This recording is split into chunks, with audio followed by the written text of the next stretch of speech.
Welcome to the Carousel of Happiness podcast. I'm your host, Nick Alexander. If you were expecting to hear the voice of Allie Wagner, you may have missed the last time around. On last week's episode, I let you know that I am leaving my position at the Carousel, and that today will be my final episode hosting this podcast.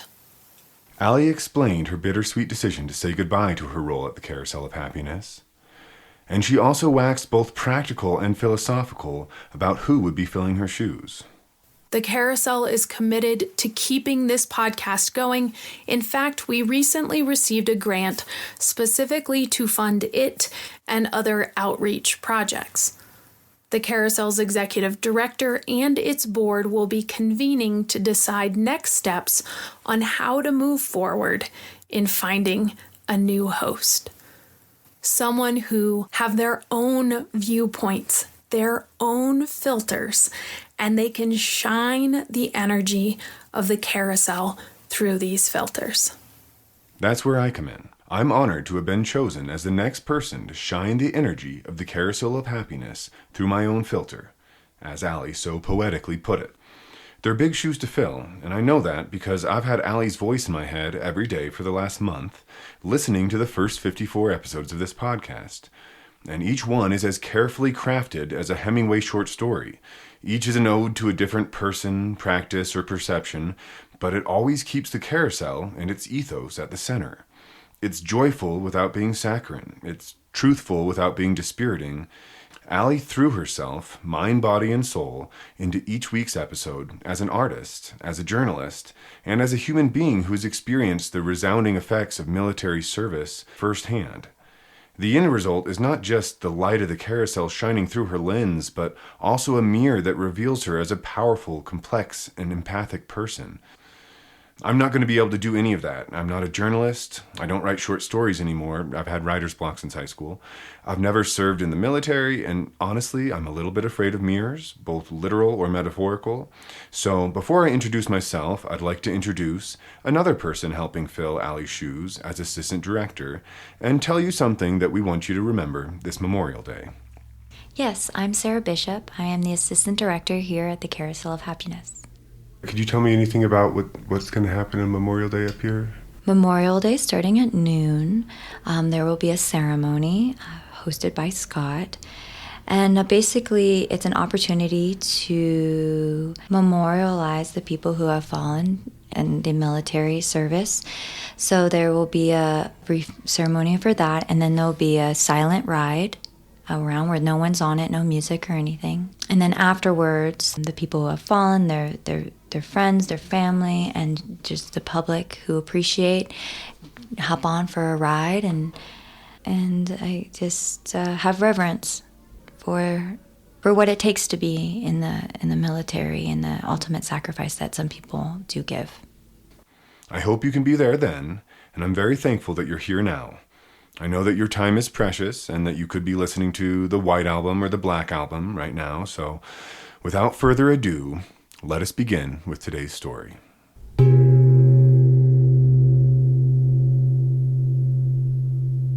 I sat down with Sarah Bishop to talk about these big shoes that we're filling. Now, as you probably know, when you buy a new pair of shoes, you kind of have to wear them in. So I think this episode will have a little bit of wearing in the shoes, if that makes sense. We're talking through it. We're figuring out the process that works for us. We're figuring out whether or not we can get good audio in the birthday room, or if it's distracting to hear the gong and the Wurlitzer in the background. So please feel free to listen. Give us any thoughts you have, ideas, suggestions. And I hope you enjoy this conversation where not only do I get to interview Sarah, but she interviews me a bit too. So my role here is outreach, and that's basically offering the Carousel as a resource to communities in the mountains and communities down the hill and communities beyond as well, and just people. There's people who have visited the Carousel who do not live in Colorado, who are still very much engaged with it, and they want to have access to it without having to travel all the way to Colorado. So we're working on a program that would help them connect with it and get an opportunity to visit the Carousel, maybe virtually. And then, we're reaching out, we're reaching out to groups as, let's see, like special needs programs, retirement communities, schools, schools as in, elementary, but also up into the collegiate level. I mean, I just feel like the story of this place and also the actual entity of the carousel, it does have a lot of value, and it does I feel like it's a wonderful example of the power of art in a time where I feel like art might not be considered very important right now. I think this is a wonderful instrument to use to show the magnitude of what art can create, not only for the artists, but for communities all over the world. Going back to, so the group's coming, I noticed when I came here, actually it's moving out right now, there's this big white van. Oh, yeah. And it's City of Loveland. Is that a group coming from Loveland to visit the carousel? Yeah, the senior center. Oh, nice, yeah. Yeah, they came in for a little visit. Great, wow. A little spin on the carousel. They were here for a while, too. Yeah, cool. Well, I'm glad you're doing that, and I think you'll bring a lot to the carousel. Those events sound nice. In the week that I've been here, I've really kind of just dove into it. And there's so many ideas that I have. I'd like to bring more music to the carousel. I was thinking about a collaboration with the Philharmonic at an event, so that I think it'd just be so cool to have this beautiful array of orchestra that would collaborate and play with the Wurlitzer. Oh, cool. Right? And so while people are writing, they're getting a full symphonic experience. So there's things like that. I'm thinking more like intimate concerts, like during the winter when for artists who don't have the draw that the Caribou Room would need, but still have a draw, and people who want more of that intimate listening room experience. I think that would be really fun. Because I have a music background, I can't help but see all the opportunity for music. I just think it'd be so fun. But there's also a puppet theater here. We could have puppeteers come in and give shows for all ages. And there's also the opportunity to have artists put their art on the wall and be a gallery in a way for local artists. So there's all types of connections to the arts. Yeah. And I feel like that's a direct relation to the carousel with what Scott went through. He used art and carving and creation to transmute this pain, and it turned into an opportunity for happiness, joy, for not only himself but for others as well. And what's really cool to hear stories about how people come in and they are at let's just say a joyful level of 3. They're not really feeling it. They're like, I'm not going to go on a carousel. And then the person at the desk will convince them, or their fellow guests will be like, come on, ride the carousel. Okay. And then by the time that they're leaving, they're kicking their heels, they're laughing, they're joking, and they're just having a good time. And it seems, it's just a carousel, right? But I think the experience of it and what all the intention that was put into it just resonates, and it just emits this joyful energy that is contagious, and people feel it. They come in, they come out, and they're smiling when they're leaving. So it's really cool to be able to think about how the carousel can bring value to communities other than just what we would think our typical community would be, like children. Children are great, they're really cool. But I think adults need joy just as much as children do. They might need it more in a lot of ways, yeah. Yeah, I think, it's so funny. I remember I was maybe like 22, and I was like so serious, I was like I'm gonna like at my job and school and all these things. And I remember I saw somebody who I went to high school with, and like, why are you so serious, Sarah? Like, can't you have some fun? And in my mind, I'm like, no, I've got to hustle. I've got to get all these things done. And I think that's just a part of our culture here in the United States. It's a hustle culture. And I think that, wherever we can find these pockets of joy in our lives as adults is like just such a blessing, Yeah. What about you, Nick? How's your experience connecting with the Carousel and preparing to be the host of the Carousel of Happiness podcast? Yeah, it's been really wonderful. It's an honor to be invited to help continue this podcast that Allie Wagner started, and I've been listening through that to prepare a lot and hearing all of the insights and the stories that she shared.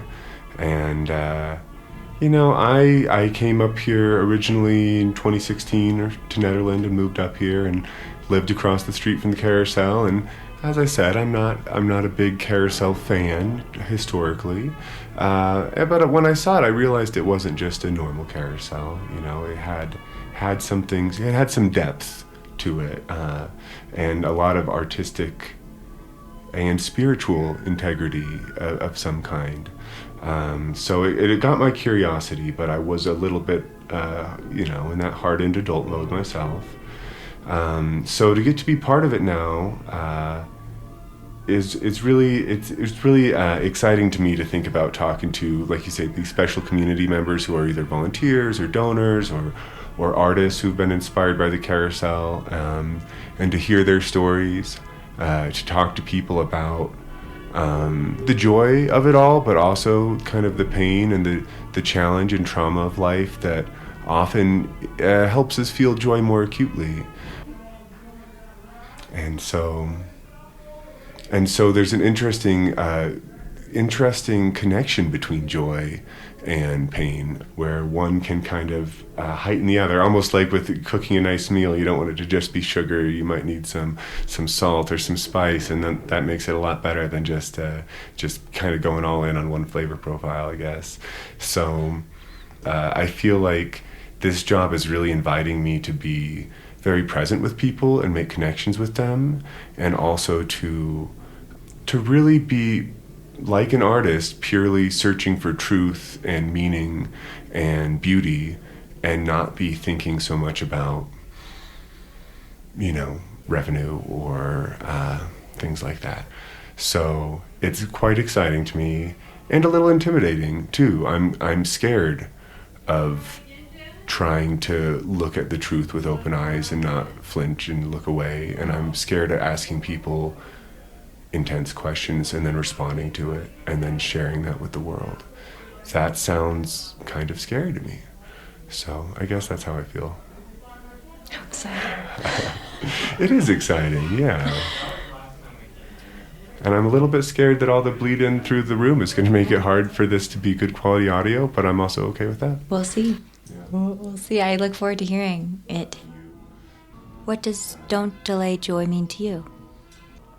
Don't is a contraction meaning do not. Mm-hmm. No, there's at the surface level, it's really obvious, right? Just like, don't put it off, feel it now. And yet, how do we do that? And why do we need to be told that? Why does it feel almost like a challenge when, you could argue joy is the meaning of life, to feel those moments of joy. But we live in a time where I think it's increasingly hard to feel joy for a myriad reasons, and to allow yourself to feel present and to catch those moments of joy and then to feel it fully is a really wonderful thing for our souls and for our experience in the moment. And so I think it means try to let go of all those things that are holding you back from feeling the joy of the sun on your skin, or the song that's playing, or the beautiful art that's in front of you, or somebody near you who you love and who might love you. But to do it is a real challenge, I guess. Yeah, I would agree. I feel like it's a cultural thing, though, because I don't think every culture struggles to find joy. I think in the one that we participate in, I think it's not, joy is not a priority. Joy is something that you do put off until later. It's another thing to do. And I feel like from what I've experienced in life, it's that there are no guarantees of anything ever, and especially of time. Time is our most precious resource. And so when it says like don't delay joy, it seems so obvious. It's like, well, yeah, we don't, who knows how long we have to go and experience the joy. And I appreciate that little reminder, because I feel like that can be applied to not only visiting the carousel, but to our everyday, finding these little pockets. Brent, my husband, is a fine artist, and he is a visual artist, and when we go on walks, like I'm a walker, like I'm there, like I'm there to do my lap, kind of thing, and he's there for the view, he's there for the scenery, and walking with him has taught me to chill out and to just take a pause and enjoy the view of whatever it is. And it's been a practice. I mean, we've been married for 7 years now, and I'm still practicing the patience of like, but I'm ready to walk, I'm ready to keep moving. And I feel like that's a part of the little moments of joy that I miss out on unless I take notice of just the moment, really pacing myself and really capturing these little magical moments that we get, because they're there. Like you said, it's our choice to put our head in the sand or nose to the grindstone, whatever it is. And it's just our choice to look around and take note. I was at dinner the other night with some friends, and there's these existential moments that I get that I'm just watching everybody laughing and chatting. And I thought to myself, oh my gosh, these are the moments. These are the moments I'm going to look back on and be like, oh yeah, my good friend group. And here we are laughing and joyful at whatever age we are now. And it's really special, just these little mental snapshots of these moments that we get. I think it's interesting that you used the not the metaphor, but you used the example of going on a walk with Brent, and how, it's like you're more destination oriented and he's more journey oriented. And that's such a common metaphor. Oh, it's about the journey, not the destination. But our society is much more about the destination, and they kind of think, oh, once you get there, once you've got your 401k and this and you have that, and you've checked all these boxes, then you're going to feel content, you're going to feel happy, and you can feel joy then. But the truth is, from everyone I've heard who's achieved all that, it's like every mountaintop's just another plateau, and there's another mountain that's higher above that. And so unless you learn how to find it where you're at, then it's not necessarily going to be that much easier at some other point later, when you've maybe all that work with your nose to the grindstone is paid off. So I think it's pretty important to find it now if you can. Absolutely. Well, since we're here, I'm so curious, what was your first experience at the carousel? Yeah, I think, I don't remember it very specifically. Like I said, I saw the thing out, I saw the sign, and I just remember coming in here at some point and being a little bit surprised and impressed with how unique and whimsical it was, and how carefully crafted and curated it all was. And then, didn't go back very often because I was a stuffy grown-up. But then about almost 7 years ago, I became a father, and then it was one of the first things I was excited to do is take, I think even an infant can enjoy the carousel and, see the lights and the sounds and all that. And so getting to watch my two boys now grow up with it and get familiarity with it, and go from I have to hold them while they ride it to them climbing up themselves and buckling their own seatbelts and having their favorite animals, has been really fun to see. And parenthood is pretty fatal to the ego and to this idea of being, well, at least for me, such a stuffy adult and so grown up. And it's been an excuse to kind of get in touch with my inner child, kind of like the carousel is. And so, I have one memory of when my kids were sitting in that chair down below here, where there's the magic wand and there's a little flower tiara, and they tried to turn me into a frog. And I think if I was at any other carousel, I probably would have said, haha, very funny, it's not magic. But here at the Carousel of Happiness, I jumped down on 4 hands and I jumped around a little bit and riveted a few times. And it wasn't empty. There were other, there were other people in attendance. And you're a tall dude. So. I would say, yeah, I'm a tall guy. So I might have turned a few heads, but you know what? That's part of the magic of the carousel is even if I was, I'm 37 now and I was probably 27, 28 when I first came in here. It has kind of helped me to find a bit more of my inner child, and it's a place where I think anyone can feel a little bit younger than the age on their driver's license. I agree. So, alrighty, well. One thing, yeah, go for it. So Melody mentioned to me that she heard, so the kids nowadays, they're maxing. So there's whimsy maxing. So I thought that maybe that would be a fun topic for your podcast, like whatever. I don't know what research there is involved in whimsy maxing. That would be a very fun topic. I'm interested in whimsy maxing. I think I might have been participating in whimsy maxing when I jumped down and became a frog.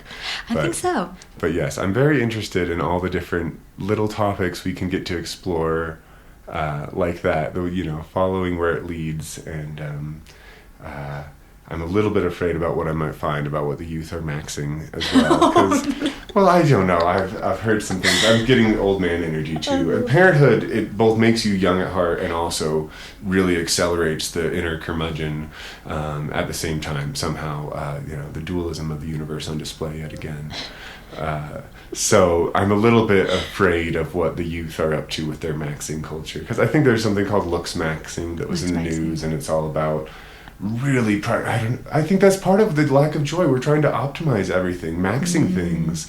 I don't know if we should whimsy max. Maybe we should. That's a good question. Whimsy medium. Whimsy moderate, But we shouldn't whimsy min. I'm pretty sure that we should not be minimizing our whimsy. So I guess to be investigated and determined on a future I look episode. forward. Yeah. I look forward to that. Me too. Well, thank you, Sarah. Thank you, Nick. So that's the ending for now. Of course, it's also a new beginning, and it might be a pretending, as our theme song by Daryl Purpose implies. We'll be back soon with an episode about Memorial Day 2026. I hope to see you there on May 25th, coming right up. And, we're still going to keep wearing in these shoes with the podcast. I think they fit pretty well to start. But I'd love to hear any feedback you have, any suggestions, any ideas. You can send them to outreach@carouselofhappiness.org. We'd love to hear from you. If you want to learn more about Memorial Day 2026 or listen to some of Sarah's music, we've got links in the show notes. So we'll be back soon. And in the meantime, take care, be well, and as we like to say at the Carousel of Happiness, don't delay joy. And we'll see you next time around. Beginnings and endings are only pretendings. I'll see you next time around.